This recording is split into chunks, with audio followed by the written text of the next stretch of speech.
जादू भरी स्ट्रॉबेरी। एक बार की बात है, एक वादी थी जहाँ हर सुबह गुलाबों की खुशबू और नदी का जादू हवा में घुला रहता था। वहाँ 3 परियों की सहेलियाँ रहती थी, सायरा, दहीला, एलिना और रानिया। हर रोज वे नदी के किनारे जाती, जहाँ लाल स्ट्रॉबेरी पानी में तैरती मिलती थी।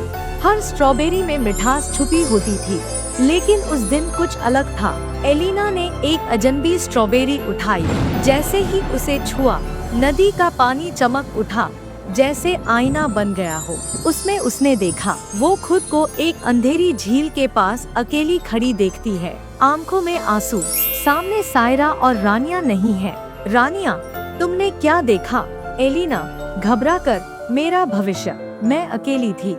अब हर एक ने एक एक स्ट्रॉबेरी उठाई और सबने अपना भविष्य देखा। सायरा ने देखा कि वो अपना जादू खो चुकी है और लोग उसे भूल गए हैं। रानिया ने देखा कि उसे 2 दोस्तों में से एक को छोड़ना होगा, वरना सब कुछ खत्म हो जाएगा। सायरा ने नदी के किनारे एक रेखा देखी, एक जादुई लकीर, जहाँ से पानी पीछे नहीं जाता था। उस पर लिखा था, जिसने अपनी तकदीर देखी, अब उसे बदलना होगा, वरना वही उसकी तकदीर बन जाएगी।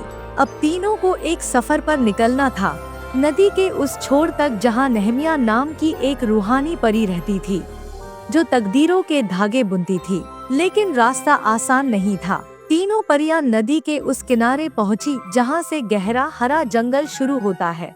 जंगले ख्वाब, हर पेड़ का पत्ता सपनों से भरा था, हर बेल पर यादें टंगी थी।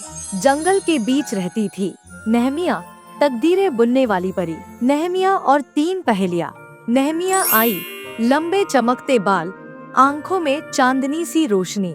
उसके हाथ में एक किताब थी, जिसमें हर किसी की तकदीर लिखी थी। नेहमिया बोली, तुम अपनी तकदीर देख चुकी हो, अब उसे बदलने के लिए तुम्हें अपने अंदर का सच देखना होगा। हर एक को एक पहेली मिलेगी, सही जवाब से रास्ता खुलेगा, गलत जवाब और तुम हमेशा के लिए इस जंगल का हिस्सा बन जाओगी। रानिया की पहेली, वो क्या है जो टूटने पर आवाज करती है लेकिन फिर कभी पूरी नहीं होती? रानिया ने कहा, दिल। नेहमिया की आंखों में दर्द उतर आया, हवा थम गई। गलत जवाब। नेहमिया, तुमने जज्बात से जवाब दिया, लेकिन सच में सुनने का हुनर नहीं था। बेलों ने रानिया के पांव पकड़ लिए, वो जंगल का हिस्सा बनने लगी।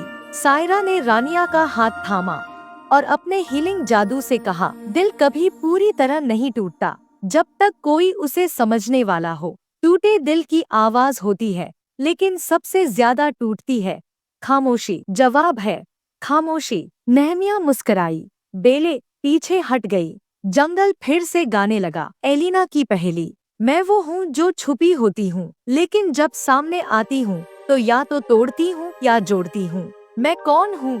एलिना ने कहा, हकीकत। सही जवाब। तकदीर का धागा चमका।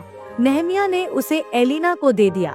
सायरा की पहेली, मैं सब कुछ ठीक कर सकती हूँ, लेकिन खुद को नहीं। मैं कौन हूँ? सायरा ने आंखें बंद की और कहा, मैं शिफा हूँ, लेकिन शिफा को भी कभी खुद शिफा चाहिए होती है। नेहमिया की किताब से एक नई लकीर निकली, जो अपने ज़ख्म को समझता है, वही दूसरों के दर्द को सबसे बेहतर महसूस करता है। तीनों परियों ने पहेलियां हल कर ली।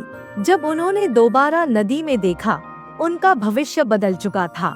सायरा अब भी किलर थी, लेकिन अब उसने पहली बार खुद के लिए भी रोया था। एलिना ने तन्हाई को समझा और उसे अपना रास्ता बनाया। रानिया ने जाना कि कभी कभी किसी को छोड़ना नहीं, बल्कि अपनी सोच बदलनी होती है। आखिरी पैगाम। नेहमिया ने कहा, जादू सिर्फ तकदीर देखने का नहीं, उस